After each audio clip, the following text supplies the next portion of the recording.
Welcome back to another explainer. So, look, if you track regional weather patterns at all, you already know that Assam and the monsoon, well, they basically go hand in hand, right? But what happened in July 2026? It completely broke the mold. We're going to unpack this surprising reality today because honestly, it is rewriting everything we thought we knew about flood vulnerability in this region.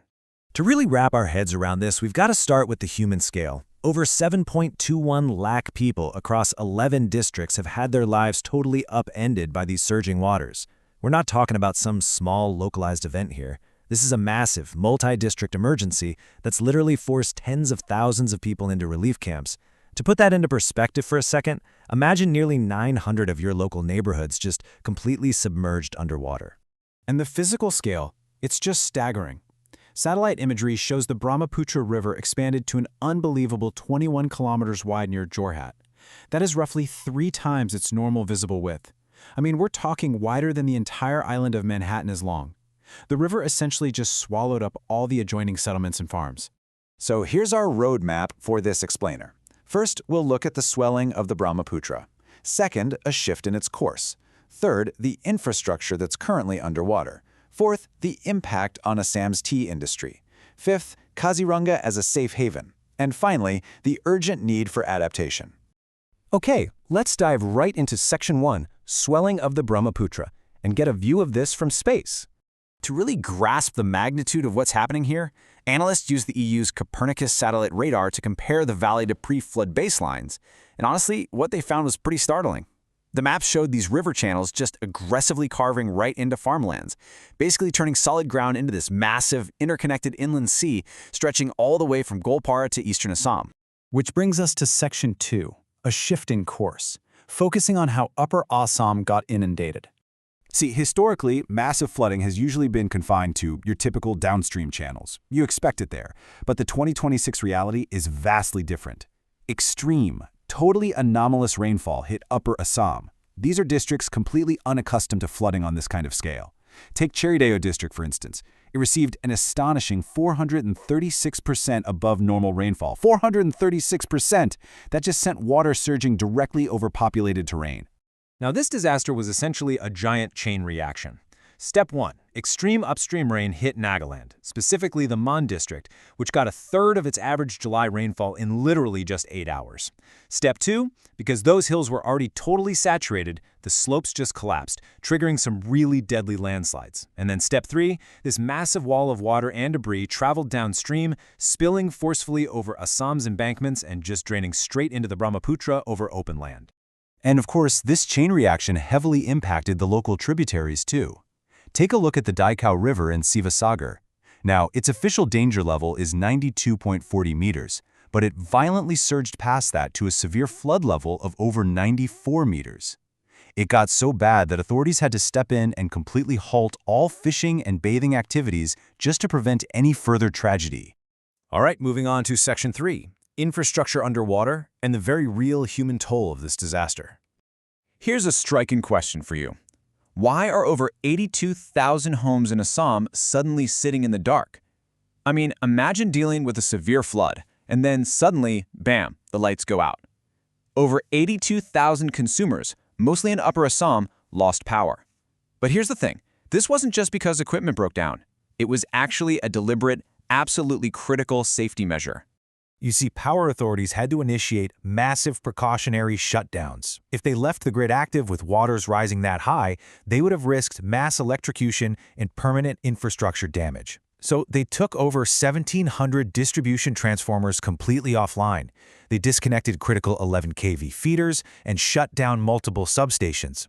Sivasagar district alone really bore the brunt of this. 62,000 consumers were plunged into darkness there, all to ensure ultimate public safety. And the logistical nightmare on the ground? It's incredibly severe right now. Because the water spread so far beyond the typical channels, a whopping 25% of the flood-hit areas in Sivasagar and Cherideo became completely cut off.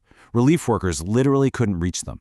Chief Minister Himanta Biswa Sarma openly described the situation in these Upper Assam districts as dangerous, which really highlights the immense hurdle in just getting basic aid to the people who need it the most. Now let's zoom in on the economics in Section 4, impact on Assam's tea and the resulting disruption. We all know Assam is famous for its tea. Heck, it might even be in the cup you drank this morning. But this industry is highly vulnerable to these kinds of extreme weather events. Take Conco Tea and Industries, for example. They're a microcap agricultural firm. These sudden floods completely inundated their Bamanpukri and Makipur tea estates. To give you an idea, these two estates usually produce around 2.60 million kilograms of black tea every year. But the flooding, it brought plucking and processing operations to an absolute standstill, putting massive, immediate pressure on their operational output. And as you'd expect, the financial toll was immediate. Conco Tea's stock tumbled to a new 52-week low of 46 rupees and 65 paise the moment news of the flooding broke.